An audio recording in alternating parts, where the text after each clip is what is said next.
বাংলাদেশের সবথেকে ভয়ঙ্কর সাপ হয়ে উঠেছে রাসেলস ভাইপার বা চন্দ্রবোরা। এই সাপ অত্যন্ত আক্রমণাত্মক। এছাড়াও এর বিষ দাঁত সব থেকে বড় হয়, ফলে অন্যান্য সাপেদের মতো করে এটা মাথা চেপে ধরাও বিপজ্জনক, কেননা এর দাঁত চামড়া ভেদ করে মানুষের শরীরে পৌঁছাতে পারে। আবার এর বিষ হেমোটক্সিক হওয়ায় শুধুমাত্র অ্যান্টিভেনম দিয়ে রোগীকে বাঁচানো যায় না, নিতে হয় আনুষঙ্গিক চিকিৎসাও, কেননা হেমোটক্সিক বিষ রক্তকে জমাটে বাঁধিয়ে ফেলে। তাহলে রাসেলস ভাইপার বা চন্দ্রবোরা সাপের কামড়ে কি করতে হবে, এর থেকে বাঁচার উপায় বা কি, জানতে ভিডিওটি দেখতে থাকুন। প্রথমেই জানিয়ে রাখি, রাসেলস ভাইপার বাংলাদেশের দুর্লভ বা বিলুপ্ত প্রায় কোনো সাপ নয়, বরং বাংলাদেশের যে কোনো অঞ্চলেই এই সাপ থাকতে পারে। রাসেলস ভাইপারকে দুর্লভ বলাটা এক প্রকার অপপ্রচার। রাসেলস ভাইপার বাংলাদেশের সবথেকে বিষধর সাপ না হলেও এটি বাংলাদেশের সবথেকে বিপজ্জনক সাপ, কারণ এর আক্রমণাত্মক স্বভাব এবং সবথেকে বড় বিষদাঁতের কারণে। যে কোনো বিষধর সাপে কাটলেই রোগীকে যত দ্রুত সম্ভব অ্যান্টিভেনম দিতে হবে।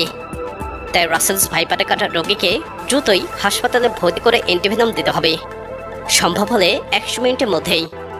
যদি অ্যান্টিভেনম দেওয়া হয় সেক্ষেত্রেও কিছু ব্যাপার আছে। গোখরা বা কেউটে জাতীয় সাপের বিষ নিউরোটক্সিন বলে এরা সরাসরি মানুষের কেন্দ্রীয় স্নায়ুতন্ত্রে আক্রমণ করে, তাই এদের জন্য কেবল অ্যান্টিভেনমই যথেষ্ট। বিষ নষ্ট হলেই সব ঠিক হয়ে যাবে। কিন্তু ভাইপারদের বিষ হেমোটক্সিন, তাই রক্তে প্রভাব ফেলে, রক্ত জমাট বাঁধিয়ে দেয়, ফলে রক্ত এগোতে না পেরে কামড়ের ক্ষতে অনবরত ক্ষরিত হয়। তাই রাসেলস ভাইপারের কামড়ে বাঁধন দেওয়া ও যা কাছে কাটাছেঁড়া করা আরও বেশি বিপজ্জনক।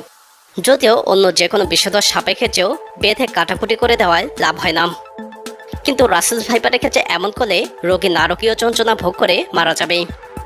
হেমোটক্সিন বিষ নিউরোটক্সিন এবং সাইটোটক্সিনের চেয়ে তুলনামূলক দুর্বল বলে রাসেলস ভাইপারের কামড়ে চিকিৎসা না করলে অতিরিক্ত রক্তক্ষরণে 24 ঘন্টার মধ্যেই রোগী মারা যেতে পারে। আরেকটি বিষয় হলো, যে অঙ্গে কামড় খেয়েছে রোগীর সেই অঙ্গ নাড়ানো যাবে না। যেমন পায়ে কামড়ালে হাঁটা যাবে না, হাঁটলে রক্ত দ্রুত প্রবাহিত হয়, বিষ দ্রুত ছড়িয়ে পড়বে।